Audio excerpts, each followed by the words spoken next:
Okay भाई, अब दोबारा से हम ऑनलाइन से ऑन कैंपस हो रहे हैं ताकि दोबारा ऑनलाइन हो सके।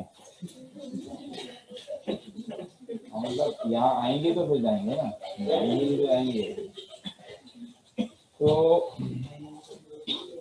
अब हमारे पास हमने जो लास्ट क्लास ली ऑनलाइन, तो उसमें अल्केन अल्कीन अल्काइन पूरा खत्म हो चुका।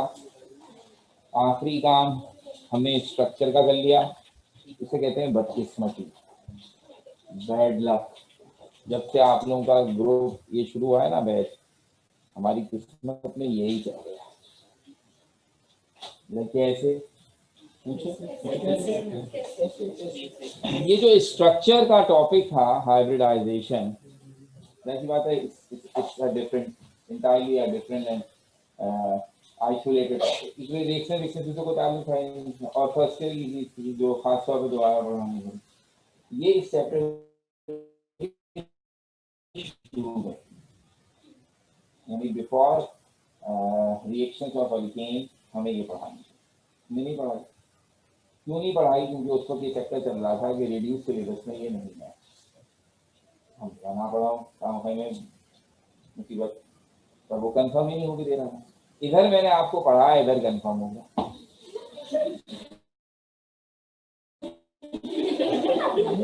आपको पढ़ाया और हफ्ते की रात को हमारे पास मैसेज आया कि the reduce syllabus is confirm.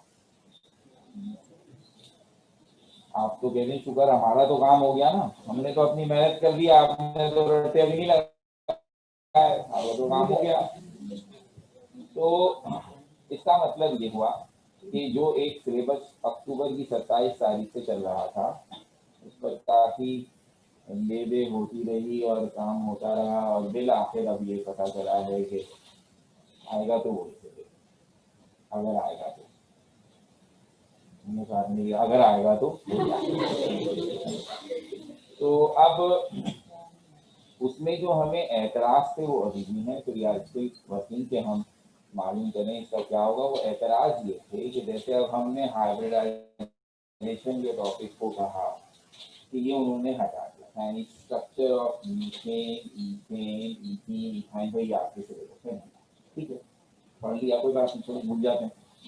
लेकिन अब जो हम टॉपिक शुरू करने जा रहे हैं बेंजीन, उसका भी स्ट्रक्चर है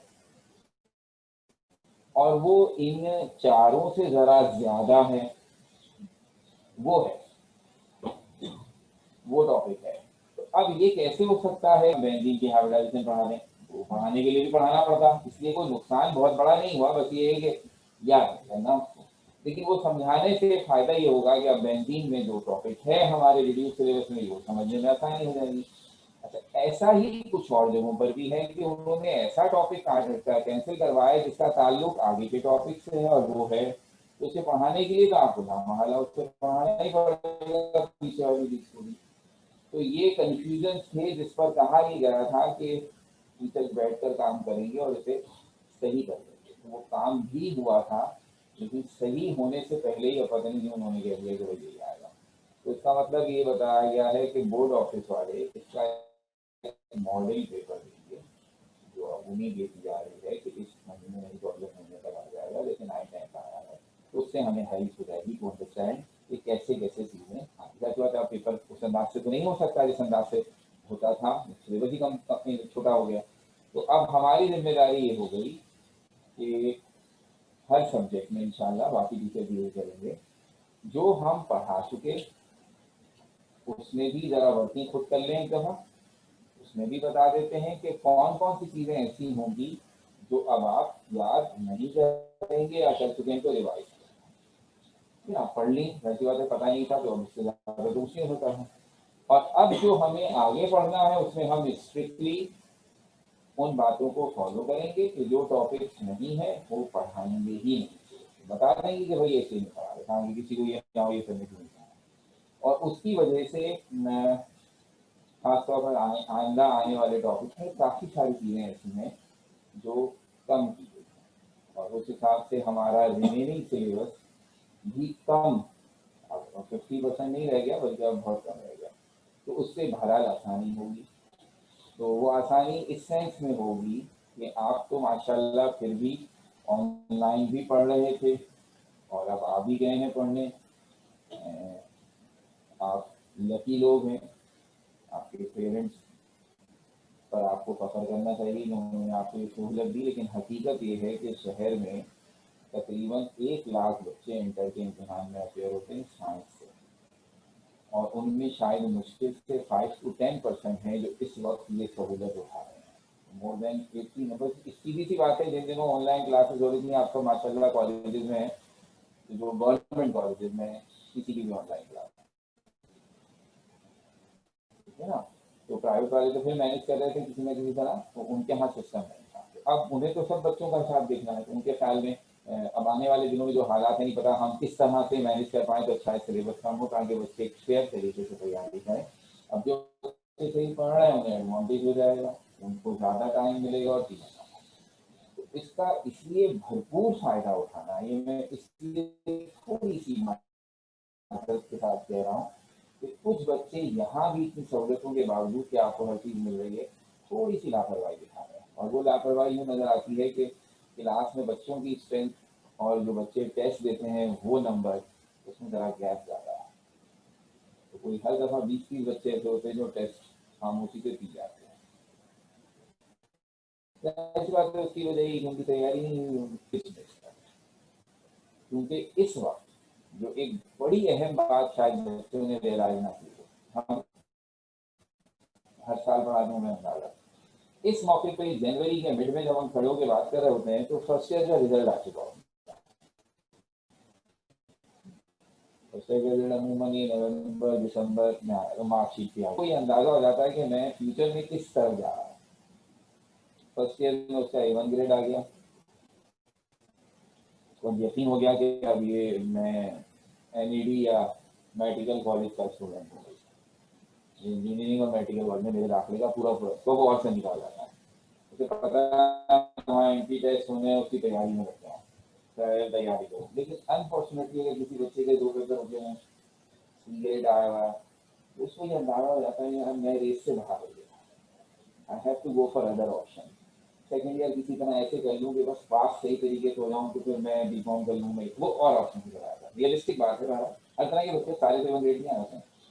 तो इस तरह खुद ब खुद बच्चों की डिवीजन हो जाती है, हर बच्चा अपने अपने हिसाब से सेकेंड ईयर में इन्वॉल्व होता है, इस महीने में आके डिसाइड हो जाता है। आपका हो गया। इस वक्त सारे बच्चे बराबर हैं, इस वक्त कोई A1 ग्रेडर नहीं है, कोई B ग्रेडर नहीं है, कोई फेलियर नहीं है, सब बराबर है।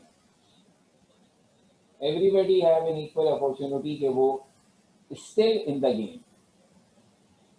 हर प्री मेडिकल का बच्चा इस वक्त कह सकता है हाँ भाई मैं, मेरे पास भी उतना ही ऑप्शन है जितना किसी और के पास है कि मैं भी DMC में दाखिला ले लूँ। हर इंजीनियरिंग का बच्चा क्या मैं भी NED की रेस में शामिल हूँ। तो इस वक्त सब बराबर है और सबका फैसला एक ही इम्तिहान से हो जाएगा, वो जैसा भी हो। आप इतने समझदार तो हैं कि हम आपको कोई नारा लप्पा तो दे नहीं सकते, जैसे एजुकेशन मिनिस्टर दे रहे हैं कुछ भी हो जाए इम्तिहान लेंगे। हम बगैर इम्तिहान के आप लोगों को पास नहीं करेंगे, बार बार कह रहे हैं। उसमें यहाँ तक तो इत्तेफाक है, कुछ भी हो जाए इम्तिहान तो वो लेंगे, उनके पास के अलावा कोई ऑप्शन नहीं है। लेकिन उस कुछ भी हो जाएगा मतलब ये है कि हो सकता है अगर अल्लाह ना करे, अल्लाह ना करे, हालात में बेहतरी नहीं आई तो ये जून से 2 महीने आगे भी हो सकते हैं। वो इम्तिहान का अंदाज बदल सकते हैं, बजाय इसके कि सारे सब्जेक्ट्स का पेपर लिया जाए और हम सिर्फ साइंस का लेंगे, नहीं लेंगे जरूर, ये बात समझ में आती है, क्योंकि उसका आगाज हो चुका है। हमारे वाले तो लोकल इम्तिहान वाले हैं, उनको तो एजुकेशन से इतनी दिलचस्पी है कि आज स्कूल खोलने हैं, कल नहीं खोलने हैं बस। जो इंटरनेशनल सिस्टम है CIE वालों का, O लेवल A लेवल वालों का, उन्होंने अभी से हल्के हल्के इशारे देने शुरू कर दिए। तो वहाँ आज की अपडेट ये है कि O लेवल और A लेवल में प्रैक्टिकल कंपोनेंट उन्होंने हटा दिया है, प्रैक्टिकल एग्जाम नहीं देगा, क्योंकि उनको अंदाजा हो गया है, बहरहाल उनके अपने मुल्क के हालात तो उनसे मिल रहे हैं। तो ये ऐसी चीज़ है कि इस वक्त हर बच्चा इतना समझ रखता है कि हाँ हमें नहीं पता आगे क्या आने वाला है, और ये चीज़ खतरनाक है। टेस्ट क्रिकेट का फैसला अगर 2020 से किया जाएगा, क्रिकेट समझते हैं, क्रिकेट का साइंस है नहीं है। टेस्ट क्रिकेट में एक कमजोर टीम किसी स्ट्रॉन्ग टीम को तुक्के से नहीं हरा सकती। अगर आप थोड़ा सा समझ अगर रखते हो ना, तो टेस्ट क्रिकेट को इसीलिए कहते हैं एक्चुअल क्रिकेट। उसमें तुक्का नहीं करता, दो इनिंग्स का मैच है ना, हमें तुक्का नहीं, उसमें जो स्ट्रॉन्ग टीम है वही जीतती है। ऐसा नहीं हो सकता कि तुप्पल में जो है वो छोटी टीम में बड़ी टीम हरा दिया। लेकिन 2020 में सब चलता है, अफगानिस्तान ही जीत जाती है, और सब चलता है, क्योंकि वो तो उससे 20 ओवर में फैसला होना। तो अब 2 साल के इम्तिहान में तुक्का नहीं कर सकता था, लेकिन एग्जाम 1 साल का हो, फिर उसमें भी रिड्यूस कर दें, तो 2020 हो गया ना, उसमें किसी का भी छक्का लग सकता है, तो उसमें फिर मामला खराब है। तो इसलिए हमें बहुत संजीदा, और मैं इतनी टेंशन में कभी नहीं रहा हूँ जितनी ये पिछले साल से रहा हूँ। समझ ही नहीं आ रहा हम कर क्या रहे हैं, खाली समय बैठ के चिक के बातें कर रहे हो, तो पता ही नहीं था आगे कुछ सुन भी रहा है। ये तो बीच में 2-2.5 महीने आपकी शक्लें देखी तो मुझे अंदाजा हुआ ये लोग एग्जिस्ट करते हैं। मैंने नाम देख के मुझे ऐसा लगता था मैं बावला हो जाऊंगा, मतलब मैं किसको सुना रहा हूँ, कोई है भी कि नहीं है। तो बीच में 2-4 बातें पूछ लेता हूँ, तो 2-4 बच्चे होते थे वही जवाब दे देते, तो चलो ये तो सुन रहा है। तो सोचिए आप, हम लोगों की हालत साइको हो जाएंगे हम अगर थोड़े दिन तक और ऐसा बने बड़ोले वाले। चलो घर के बड़े तो समझते हैं ऑनलाइन क्लास ले रहा हूँ, तो मेरा नवासा घूमता फिरता रहता है, वो बाहर जाके परेशान हो जाता है, नाना को क्या हो गया, अकेले बोले जा रहे कभी कभी डांट भी रहा होता हूँ, तो और ज्यादा हालात खराब, किसको डांट रहा है।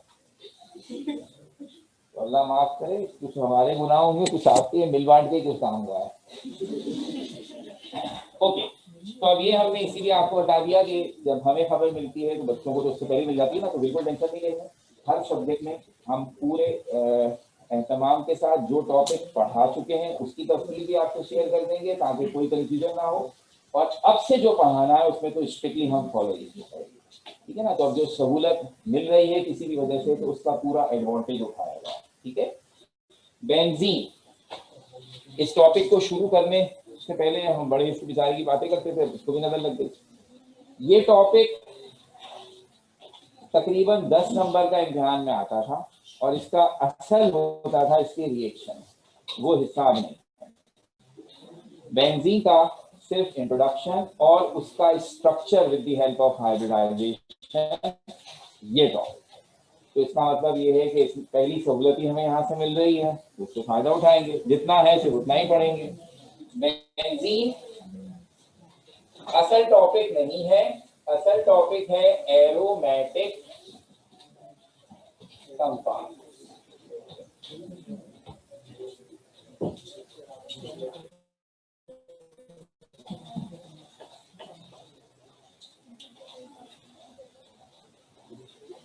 ये एक कैटेगरी ऑफ कंपाउंड्स है जिन्हें कहते हैं एरोमेटिक कंपाउंड्स, और इनका तस्करा इससे पहले 2-3 दफा हमने इंट्रोडक्टरी अंदाज से करके कहा कि वक्त आने पे तफसील से बात होगी। पहली दफा नॉर्मल लेक्चर के दौरान हमने बेंजीन को बहुत ही वीआईपी तरीके से इंट्रोड्यूस किया कि कोई बहुत ही खास चीज है। दूसरी दफा हमने जब क्लासिफिकेशन ऑफ ऑर्गेनिक कंपाउंड पढ़ी तो वहां तस्करा किया कि सारे ऑर्गेनिक कंपाउंड 2 मेजर कैटेगरीज के हैं, एक एरोमेटिक कहलाता है और एक एलिफेटिक। और पहचान ये बताई थी कि जिसमें बेंजीन रिंग हो वो एरोमेटिक, जिसमें ना हो वो सब एलिफेटिक। तो ऐसा बेंजीन में क्या अहमियत है कि उसको बुनियाद बनाकर हम चीजों को डिवाइड कर रहे हैं। अब वो मौका है कि हम हर बात तफसील से डिस्कस करें। पहली बात, ये कैटेगरी का नाम जो एरोमेटिक है, तो लफ्ज एरोमा, इसका मतलब है स्वीट स्मेल, खुशबू, फ्रेग्रेंस। स्टोरी इसकी ये रही कि जिस जमाने में ऑर्गेनिक कंपाउंड की पुरानी डेफिनेशन और वाइटल फोर्स थ्योरी चलती थी, और हम ये कहते थे ऑर्गेनिक कंपाउंड वो हैं जिन्हें लिविंग सोर्सेज से हासिल किया जाता है और उन्हें खुद से हम नहीं बना सकते। उस जमाने में हमने कंपाउंड्स का एक ग्रुप आइडेंटिफाई किया जिनकी खुशबू बहुत अच्छी थी, और हमने उन्हें उनकी खुशबू की वजह से कहा एरोमेटिक कंपाउंड, खुशबू वाले कंपाउंड। लॉजिकल बात है। ये कुछ कंपाउंड थे बहुत अच्छी खुशबू वाले। वक्त गुजरा, हमारी ऑर्गेनिक से अंडरस्टैंडिंग बेहतर हुई, मॉडर्न कॉन्सेप्ट आया, पता ही चला कि अब हम ऑर्गेनिक कंपाउंड बना भी सकते हैं। इससे वो ग्रुप अपनी खुशबू की वजह से एरोमेटिक कहलाता है। अब जब हमें ऑर्गेनिक कंपाउंड के स्ट्रक्चर और रिएक्शंस पे थोड़ा और एक्सपोजर मिला तो हमने नोटिस किया कि सिर्फ खुशबू ही नहीं, उन कंपाउंड्स में कुछ और बातें भी सिमिलर हैं, जिनमें से एक है कि they have similar structural features. उनके स्ट्रक्चर भी मिलते जुलते हैं। अच्छा भाई, कुछ केमिकल कैरेक्टरिस्टिक्स भी मिलती जुलती हैं और खुशबू भी है। तीनों बातें हो गई, खुशबू वाले हैं, स्ट्रक्चर भी सिमिलर है और केमिकल प्रॉपर्टीज भी सिमिलर है।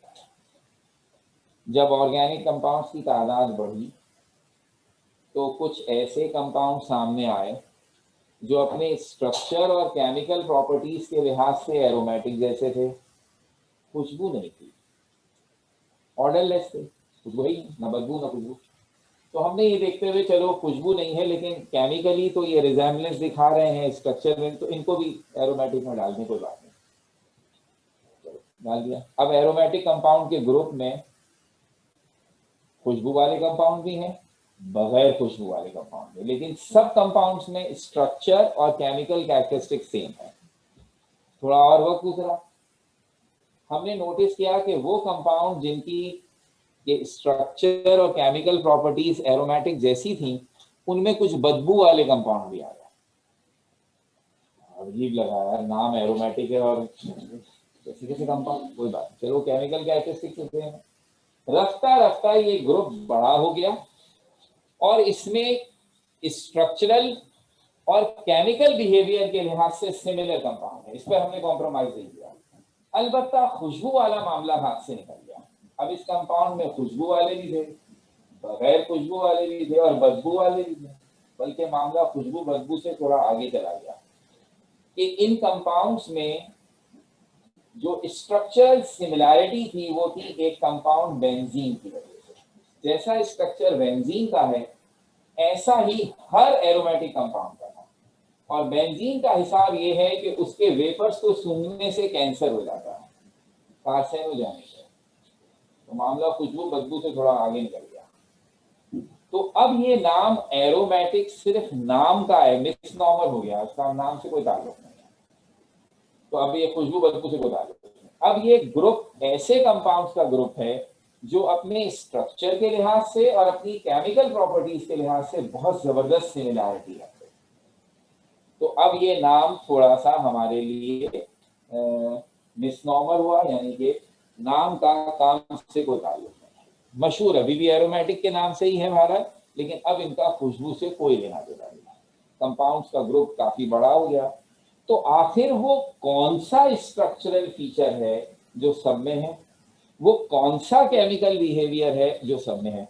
अब इसको बुनियाद बनाकर हम जब इन कंपाउंड्स की डेफिनेशन बनाते हैं तो पहली डेफिनेशन बनती है organic compounds in which at least one benzene ring is present। आप सबके जहन में बेंजीन का स्ट्रक्चर होना चाहिए, नॉमेनक्लेचर में पढ़ा हुआ।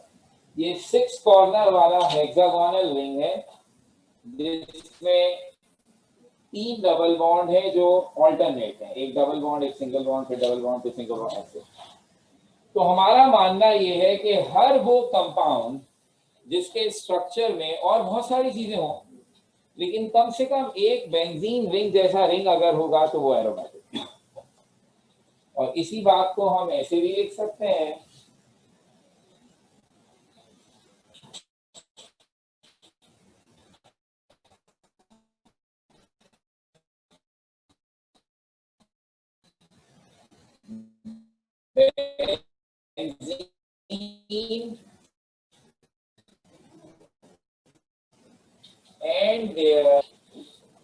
वो सारे कंपाउंड्स जो बेंजीन या बेंजीन की मदद से डिराइव किए जाएं, यानी जो बेंजीन की मदद से बनाए जाएं, तो वो सारे भी एरोमेटिक होगा। अब इन दोनों डेफिनेशंस को अगर आप देखें तो इसमें हमने उस स्ट्रक्चरल सिमिलैरिटी को फोकस किया है जो सारे एरोमेटिक कंपाउंड में, कि सारे एरोमेटिक कंपाउंड के स्ट्रक्चर में बेंजीन जैसा रिंग होगा। केमिकल कैरेक्टरिस्टिक कौन सा है जो आप कह रहे थे सब में से, वो नहीं बता रही। तो इसका मतलब है हम हर एरोमेटिक कंपाउंड में बेंजीन नहीं देखना चाहेंगे, वो नजर आएगा हमें स्ट्रक्चर में। अच्छा, केमिकल प्रॉपर्टी कौन सी होगी जिसको आपने इतनी अहमियत दी है कि उसकी बुनियाद पर इन सब कंपाउंड्स को गैदर्ड किया है? उस केमिकल प्रॉपर्टी का नाम है एरोमेटिसिटी। इसका मतलब मैं इस वक्त ये कह दूं कि तमाम एरोमेटिक कंपाउंड्स वो हैं जिनमें बेंजीन का कम से कम एक रिंग होगा स्ट्रक्चर में और जिनमें एरोमेटिसिटी होगी। ये क्या बात हुई? ये एरोमेटिसिटी क्या होती है समझा देते हैं, ठीक है ना? तो अब सारे वो कंपाउंड जिनमें बेंजीन रिंग होगा और जिनमें कौन सी खूबी होगी? जी एरोमेटिसिटी। अब ये क्या होती है? यही असल चीज है। अब यहां से हमारी कहानी बड़ी अहम हो गई। Aromaticity is the strange chemical behavior which is present in every aromatic compound. क्या स्टेजनेस है? अब ये वाली बात तो हमने इससे पहले भी आपको बता दी थी, जब हमने एरोमेटिक कंपाउंड की डेफिनेशन लिखी थी क्लासिफिकेशन में, तो यही लिखी थी। तो ये बात तो बता सकते थे। एरोमेटिसिटी वाली बात हम बगैर पढ़े नहीं बता सकते थे। क्या? जो कुछ हम पढ़ चुके हैं, अल्कीन अल्कीन अल्काइन को पढ़े बगैर हम एरोमेटिसिटी नहीं समझा सकते। वो पढ़ चुके हैं, अब बता। आपने इस चैप्टर के शुरू में कहा कंपाउंड्स की दो कैटेगरीज हैं, एक कहलाते हैं सैचुरेटेड और एक कहलाते हैं अनसैचुरेटेड। अब ये दो लफ्ज नहीं रहे, आप इनके बारे में काफी कुछ जानते हैं। अब आप ये कहते हैं कि अगर मुझे सामने किसी कंपाउंड का स्ट्रक्चर बनाया जाए और उसमें कार्बन और कार्बन के बीच में सिर्फ सिंगल बॉन्ड हो, वो सैचुरेटेड होगा, ठीक है?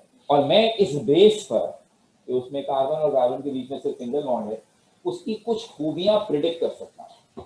वो क्या खूबियां होंगी? अगर वो सैचुरेटेड है तो वो स्टेबल होगा और लेस रिएक्टिव होगा। वो रिएक्शन करेगा तो सिर्फ सब्स्टिट्यूशन करेगा। और उसके सिंपल केमिकल टेस्ट की कहानी ये होगी कि वो KMnO4 या ब्रोमीन वाटर जैसे कलर्ड कंपाउंड के साथ रिएक्शन नहीं करेगा और उनके कलर को चेंज नहीं करेगा। ऐसे ही है ना, सारे सैचुरेटेड अल्केन्स थे, ये खूबियां हमारे में है। और अनसैचुरेटेड कौन है? जिनके स्ट्रक्चर में कहीं एक जगह भी कार्बन और कार्बन के बीच में डबल या ट्रिपल बॉन्ड आ जाए तो वो हो गए अनसैचुरेटेड। और वो निस्बतन अनस्टेबल है, रिएक्टिव है, एडिशन रिएक्शन करते हैं और KMnO4 और ब्रोमीन वाटर को डिक्लेराइज करते हैं। ये स्टैंडर्ड्स बन रहे हैं। अब आप कंपाउंड्स के स्ट्रक्चर को देखकर कम से कम इतनी बातें तो कर सकते हैं। स्ट्रक्चर बना, आपने देखा डबल बॉन्ड, अच्छा ये अनसैचुरेटेड, एडिशन रिएक्शन करेगा, अनस्टेबल होगा। KMnO4 तो डिक्लेराइज हुआ था, सब बातें कर सकते हैं, ठीक है? अब आपकी पहचान बन गई आपके सामने। ये अनसैचुरेटेड, शक्ल देखी और बता दिया। ये सैचुरेटेड, शक्ल देखी बता दी। अब एक तीसरी कैटेगरी आ गई जो चीटिंग फ्रॉड वाले कंपाउंड है, चीटर्स। दिखते कुछ हैं, करते कुछ हैं, उन्हीं को कहेंगे। कहीं कुछ आपसे और कर कुछ जाए, वो उनको कहते हैं ना चीटर। ये चीटर कंपाउंड शक्ल से अनसैचुरेटेड होंगे और काम करेंगे सैचुरेटेड वाला। This is what we call aromaticity. और ऐसे कंपाउंड्स के बाद तो हम घबरा जाएंगे सर, हम पहचानेंगे कैसे फिर? अब हम एक कंपाउंड को देखो, उसमें डबल बॉन्ड है, हम तो कह देंगे अनसैचुरेटेड, फेंक दो, ख्याल है अभी भी चीटर ना हो ना।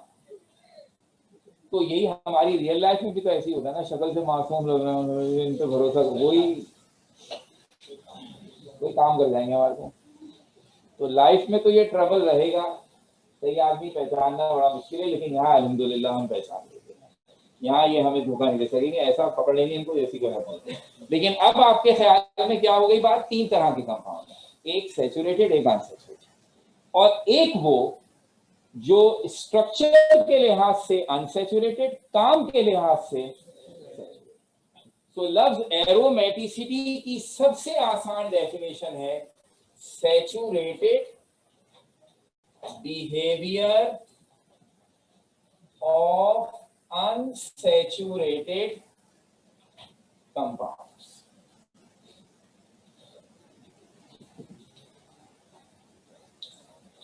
There are few, not all, there are few unsaturated compound जो किसी वजह से सैचुरेटेड बिहेवियर, कोई वजह होगी, ऐसे थोड़ी कि वो है अनसैचुरेटेड और सैचुरेटेड बिहेवियर, तो वो वजह भी पकड़ेंगे, सब तफसील से पढ़ेंगे स्टेप बाय स्टेप। तो एरोमेटिसिटी ये होगी, इसका मतलब है वो सारे कंपाउंड जिनमें बेंजीन का कम से कम एक रिंग हो, और बेंजीन रिंग में एक नहीं, दो नहीं, 3 डबल बॉन्ड होते हैं। तो मैं और आप क्या एक्सपेक्ट करेंगे, 3 डबल बॉन्ड वाले को तो बहुत ज्यादा अनस्टेबल और बहुत ज्यादा रिएक्टिव होना चाहिए, और ये कंपाउंड स्टेबल होते हैं और लेस रिएक्टिव होते हैं। सबसे बड़ी बात, एक डबल बॉन्ड वाला के एमिनो4 को डीकलराइज कर देता है, 3 डबल बॉन्ड वाले के एमिनो4 को कुछ भी नहीं देते। इस वजह से चीटर कहलाते हैं कि हम इनकी वजह से धोखे में आ जाते हैं। ये क्या हो गया, हम तो समझ रहे थे ये अनसैचुरेटेड है, काम ये पता नहीं क्या दिखा रहे हैं। तो ऐसा क्यों कर रहे हैं, ये क्यों सबसे आखिर में आएगा, पहले अच्छी तरह समझ लें कर क्या रहे हैं, फिर क्यों पर भी आ रहे हैं। तो ये पहली बात हुई, ठीक है ना, ये बात तो क्लियर हो गई। अब इसी को जरा मैं और इलैबोरेट करता हूँ। अनसैचुरेटेड का एक मतलब है कंपाउंड्स आर अनस्टेबल। जो अनसैचुरेटेड होते हैं वो अनस्टेबल होते हैं, क्योंकि वो फौरन किसी से रिएक्शन करके अपने आप को कुछ और चीज बना देते हैं। जो सैचुरेटेड होते हैं वो कंपैरेटिवली बड़े स्टेबल होते हैं, वो बड़ी मुश्किल करते हैं रिएक्शन, मगर बड़ी मुश्किल होते हैं, उनको चेंज करना बहुत मुश्किल है, वो स्टेबल है। इसका मतलब है सैचुरेटेड बिहेवियर स्टेबिलिटी है और अनसैचुरेटेड अनस्टेबिलिटी है, ठीक है ना। तो अब हम यूं कह दें इसकी एक और definition, it is the unusual or unexpected stability unstable compound।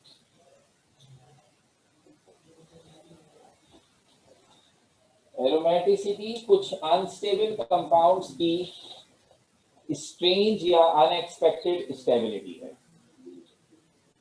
अब यूं समझ लीजिए कि हम ये देखते हुए कि कंपाउंड में डबल या ट्रिपल बॉन्ड है, ये उम्मीद लगा लेते हैं कि वो कंपाउंड अनस्टेबल होगा। अगर वो कंपाउंड अपने बिहेवियर से अनस्टेबल ही निकले तो ये नॉर्मल कंपाउंड है, जिसका नाम हमने रखा हुआ है एलिफैटिक, नॉर्मल है, जैसा शक्ल वैसा अमल। लेकिन एक कंपाउंड अपने स्ट्रक्चर से अनस्टेबल हो, अनसैचुरेटेड हो, लेकिन प्रैक्टिकली वो स्टेबल निकले, तो अगर कोई कंपाउंड अनएक्सपेक्टेडली स्टेबल निकलेगा तो उसकी इस अनएक्सपेक्टेड स्टेबिलिटी को हम एरोमेटिसिटी कहते हैं। इसका मतलब है बेंजीन को जितना स्टेबल होना चाहिए था 3 डबल बॉन्ड के साथ, वो उससे बहुत ज्यादा स्टेबल है। तो हम इस बात से परेशान हो गए, क्यों है इतना स्टेबल, इसे तो स्टेबल नहीं होना चाहिए था। तो दिस कैरेक्टर इज एरोमेटिक। सारा साल बच्चों को पढ़ाते हैं तो हमारे पास उनके लिए कुछ ना कुछ तो बन जाता है ना, एक्सपेक्टेशन। बच्चे का नाम और काम देखकर ये इसके ये नंबर आ गया, इम्तिहान में उतने ही नंबर आ गए जितना हम एक्सपेक्ट कर रहे थे, मोर और लेस। तो this is called expected result. हाँ यार, इसका हक था ये बच्चे का। एक बच्चे के बारे में समझ लिया, उसको तो कुछ आते नहीं, कभी पास ही नहीं हुआ हमारे टेस्ट में, उसका A1 ग्रेड आ जाए, तो ये अनएक्सपेक्टेड हुआ, उसके नंबर कैसे होंगे, ये एरोमेटिसिटी है। जितना हम समझ रहे थे उससे बढ़ के निकला। अब उसकी वजह ढूंढेंगे ना, नकल की थी, ताल्लुकात इस्तेमाल करते, पाकिस्तानी पहले तो ऐसी बातें सोचते हैं, ये तो आखिर में सोचते हैं यार इसने आखिरी दिनों में एक्स्ट्राऑर्डिनरी मेहनत कर ली होगी, उससे तो हो गया, इत्तेफाक से इसने जो सिलेक्टेड टॉपिक्स पढ़े थे वही आ गए, होता है ऐसा। तो फेयर बात भी हो सकती है, जरूरी है हर बात अनफेयर हो। तो ये काम कि हम जो एक्सपेक्ट कर रहे हैं उससे बढ़कर अच्छा निकल आया, दिस इज एरोमेटिसिटी। बेंजीन को जो हम एक्सपेक्ट कर रहे थे वो उससे ज्यादा स्टेबल है। This is called aromaticity. ये सेकंड डेफिनेशन। इसे हम अब प्रूफ करेंगे। ये तो नहीं करने की जरूरत, क्योंकि सैचुरेटेड अनसैचुरेटेड तो पढ़ के आ रहे हैं, लेकिन लव स्टेबिलिटी हम ये कह रहे हैं ये कंपाउंड जितना स्टेबल होना चाहिए उससे ज्यादा स्टेबल निकला। सर ये स्टेबिलिटी क्या गिनी जाती है? यहाँ एक समझने की बात है। देखिए हर खूबी क्वांटिटेटिव नहीं होती कि उसे नंबरों में गिना जाए। कुछ चीजें नंबरों में गिनी जाती है, कुछ चीजें क्वालिटी वाइज होती हैं, वो नंबरों में नहीं गिनते। मिसाल के तौर पर मेरी हाइट कितनी है, फॉरेन रूलर लिया और उससे नोट करो सर 5 फीट 8 इंच हो गए, सबकी हाइट निकाली जा सकती है नंबर में, कोई इशू नहीं हो, कंपेयर हो सकती है। ये 5 फीट 8 इंच है सर, ये 5 फीट 6 इंच है, ये आपसे तो 2 इंच छोटा है, खत्म। लेकिन अगर ये आए बात कि कौन कितना हार्ड वर्क कर रहा है, तो आपकी मेहनत को क्या मैं नंबरों में गिन सकता हूँ? ये बच्चा 52.5 हार्ड वर्क कर रहा है, ये 51.1 है। There is no such scale exist. तो क्या स्टेबिलिटी भी ऐसी ही चीज है? हमने कहा नो, हम स्टेबिलिटी को गिन सकते हैं। और यही अब आपके सामने टॉपिक होगा कि हम गिन कर दिखाएंगे कि बेंजीन अपने स्ट्रक्चर के लिहाज से कितना स्टेबल होना चाहिए और एक्चुअल में वो कितना स्टेबल है। और ये है सबसे इंपॉर्टेंट क्राइटेरिया। दुनिया के हर कंपाउंड में हम इसी तरीके से मालूम करते हैं कि वो एरोमेटिक है या नॉर्मल है। तो एक कंपाउंड का स्ट्रक्चर देखकर हम गैस करते हैं इसकी स्टेबिलिटी कितनी होनी चाहिए, और फिर उसको उसका बिहेवियर देखकर काउंट करते हैं असल में ये कितना स्टेबल है। तो अगर दोनों वैल्यूज मैच कर जाएं तो नॉर्मल है। लेकिन हम एक्सपेक्ट कर रहे थे कि स्टेबिलिटी 15 होनी चाहिए और निकले 45, तो इसका मतलब ये एरोमेटिक है। तो बेंजीन चूंकि एरोमेटिक है, इसका मतलब बेंजीन में अनयूजुअल अनएक्सपेक्टेड स्टेबिलिटी है। इसलिए हमारा अगला टॉपिक इस डेफिनेशन को समझाने के लिए है, stability of benzene. We prove with experiment and data कि benzene is much more stable than predicted by its structure. ठीक है, तो अब यहां से इंशाल्लाह कंटिन्यू करते हैं। Thank you. जी हाँ जी हाँ।